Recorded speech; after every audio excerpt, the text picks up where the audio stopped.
In the quiet landscape of Millbrook, where cornfields stretch like memory and forgotten roads wind through generations, silence has always been both sanctuary and burden.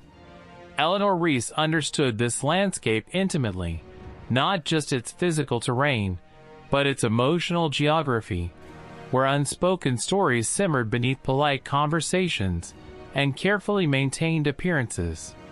Her decades as a school teacher had taught her that every community harbors secrets, some delicate as moth wings, others heavy as forgotten stones.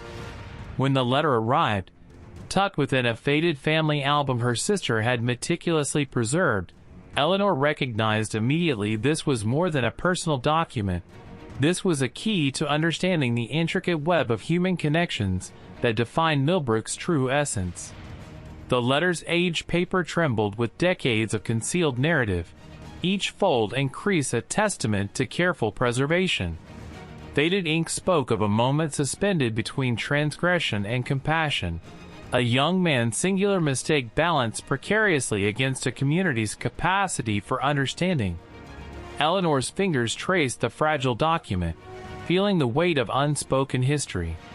She realized this wasn't merely a family story, but a profound meditation on human vulnerability, on the delicate mechanisms by which communities absorb pain, transform judgment, and ultimately find pathways to redemption.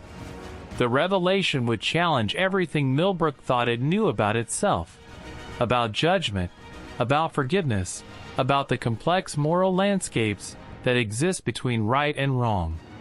Generations in Millbrook had constructed elaborate systems of silence, creating invisible boundaries that protected and constrained simultaneously.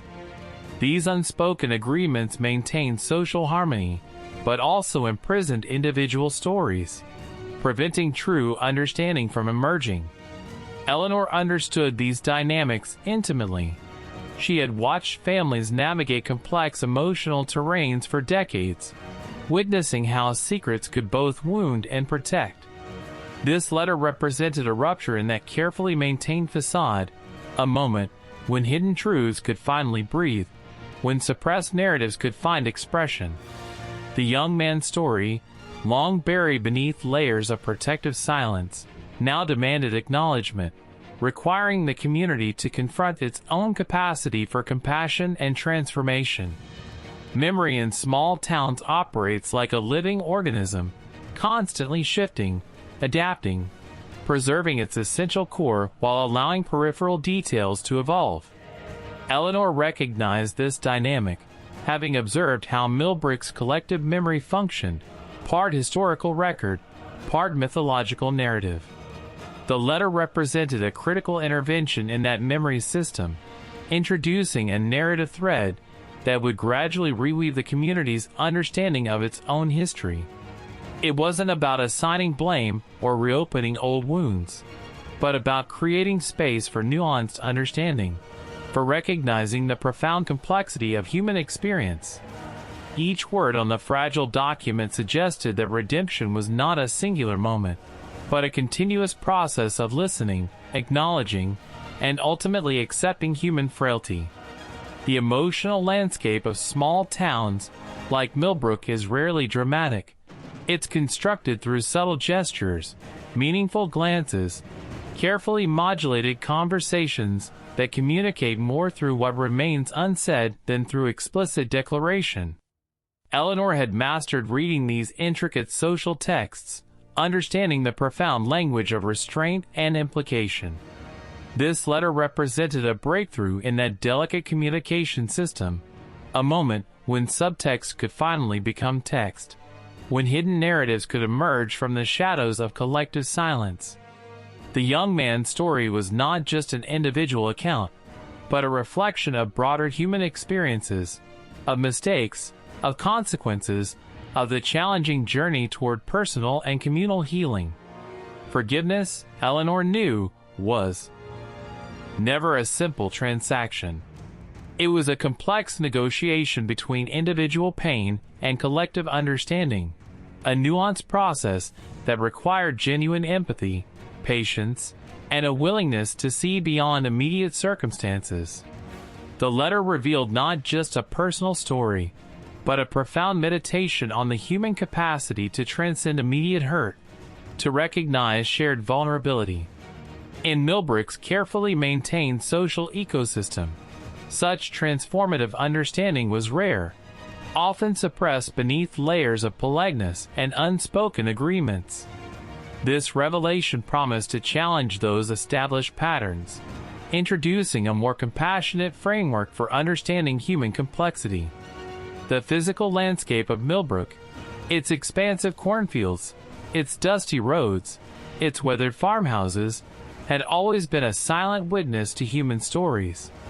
These geographic markers held memories more profound than any written document, absorbing generations of hopes, disappointments, and quiet transformations.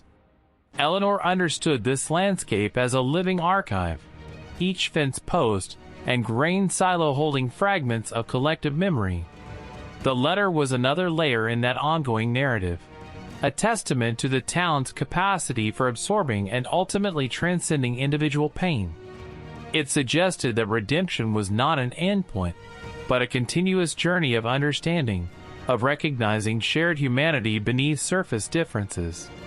Communities like Millbrook survive through delicate emotional negotiations, through unspoken agreements that balance individual needs with collective harmony. The letter threatened and promised to disrupt those carefully maintained boundaries, introducing a more complex understanding of human experience. Eleanor recognized this potential transformation, not as a dramatic confrontation, but as a gradual awakening, a slow recalibration of collective understanding.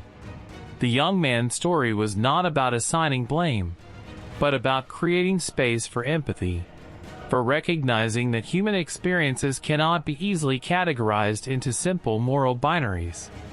As summer light filtered through her kitchen window, casting soft shadows across the letter, Eleanor understood that some truths were meant to heal, not harm. The document represented more than a personal revelation.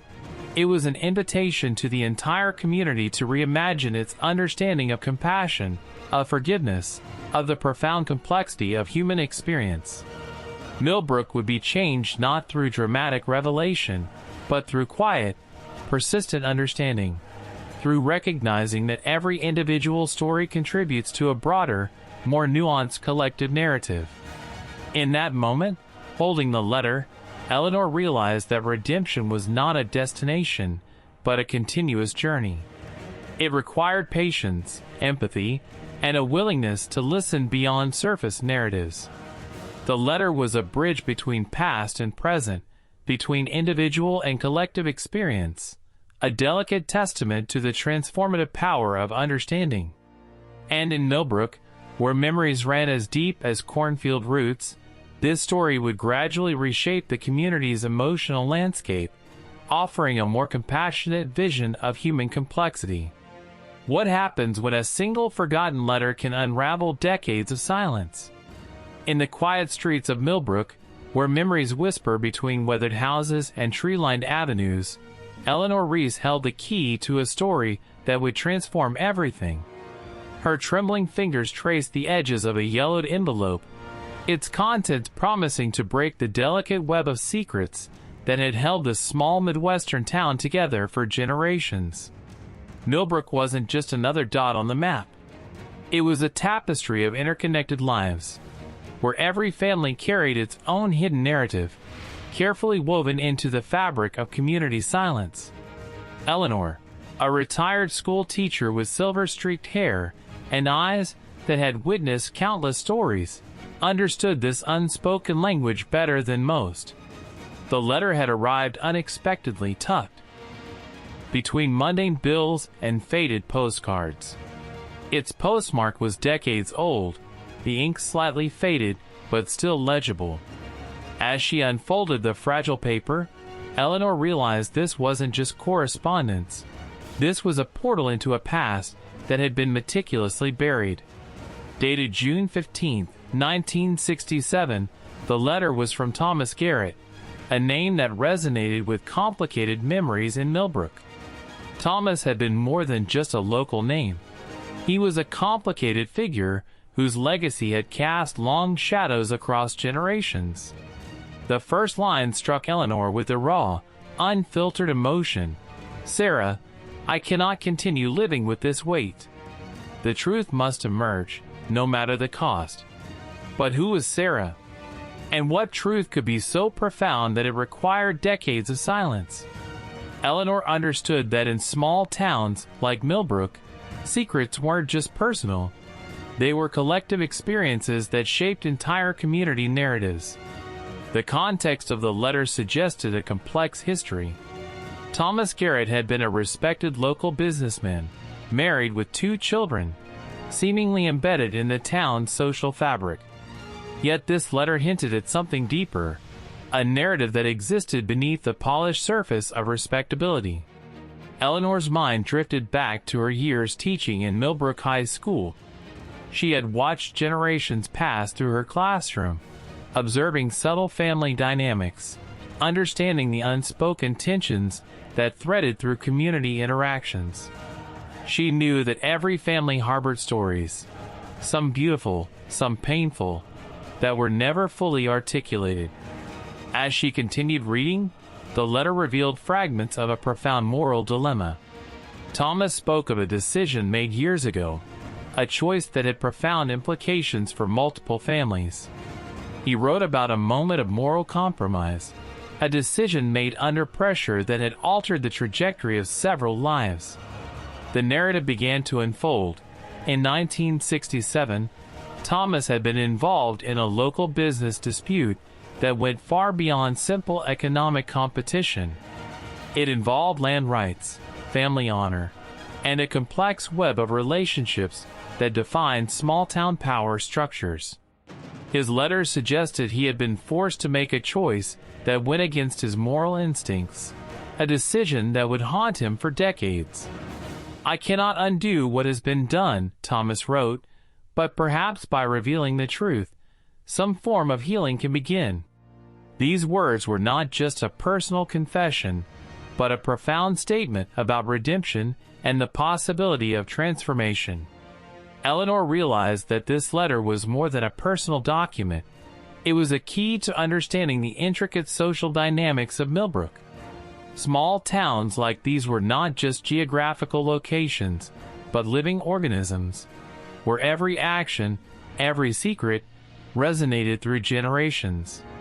The implications of Thomas's confession were staggering. It suggested a systemic pattern of concealment, where powerful local figures had manipulated narratives to protect reputations and maintain social hierarchies. His letter implied that the truth he was about to reveal would challenge the very foundations of several respected family histories. As Eleanor continued reading, she understood that redemption was not a simple, linear process. It was messy, complicated, and often required extraordinary courage. Thomas's letter was an act of profound vulnerability, a willingness to deconstruct the carefully constructed facades that small communities often maintained. The broader context became clear. This was not just about one man's confession, but about the collective capacity of a community to confront its uncomfortable truths. Millbrook, like many small towns, had built its identity on carefully curated narratives of respectability and continuity. But true healing, Eleanor knew, required acknowledgement. It demanded that individuals and communities be willing to look beyond surface-level narratives and engage with the complex, often painful realities that shape their shared history. Thomas's letter was an invitation, a challenge to the town to reimagine its own story. It was a testament to the idea that redemption is not about erasing the past,